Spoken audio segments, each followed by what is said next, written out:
আব্বা আমি একটা সিদ্ধান্ত নিয়েছি, আজকের থেকে আমি আর পড়াশোনা করবো না। ভালো তো, তুই এমনিও যে লেখাপড়া করিস তাতে আমার খাতা কলম কিনাই লস হয়ে যায়।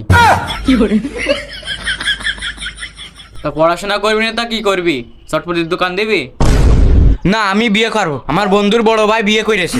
আমি তো এখানে বিয়ে করতে পারলাম না, তুই বিয়ের কথা কি রে কইস? আমার বন্ধুর বড় ভাই বিয়ে করে কত শান্তিতে রয়েছে, আমার জন্য কালকে মায়ের দেখতে যেতে হবে। ওই এত তো বিয়ে করার ইচ্ছা, বিয়ে করে বউরে খাবে নাকি? কেন তুমি খাওয়াবা?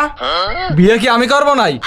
আরে তোর বাপরে বিয়ে করার সময় হলো 5,000 টাকা দিলাম, সে টাকায় তো এনে দিলে না, তো তোর বিয়েতে কি খরচ করবে না? না তা ঠিক, আমি বিয়ে করার সময় তোর কাকার কাছে 5,000 টাকা নিলাম, এখনো দেওয়া হয়নি অবশ্য। তাহলে তুই এক কাজ কর, তুই বিয়ে করলি, তোর বউর ভরণ পোষণের দায়িত্ব সব তোর ওই কাকা নেবে নে। কেন ওর বোর ভরণ পোষণের দায়িত্ব আমি নেবো কেন?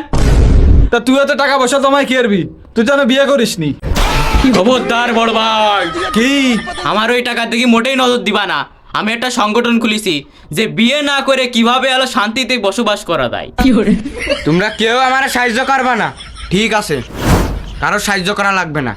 আমি নিজে একটা মায়ে দিয়েছি, সে মায়ে কয়েছে আমি কিছু খাবো না, আমি তোমার সাথেই থাকবো, তাই কয়েছে। কিছু খাবো না, শপিং মলে নিয়ে যাস কেন? কি খাই দেখছি আরে। আর বিয়ের পরে বউ যে সময় কবে নেই একটা মোবাইল কিনে দাও, সে সময় কি দিবি নির ক্যালকুলেটার? আর বাড়ি যে সময় মেহমান আসবে না সেই সময় কি করবি নি? কি করবি নি তাকে যে আমার বাড়ি নাস্তা নেই, আমার কাকার রিলস দেখো।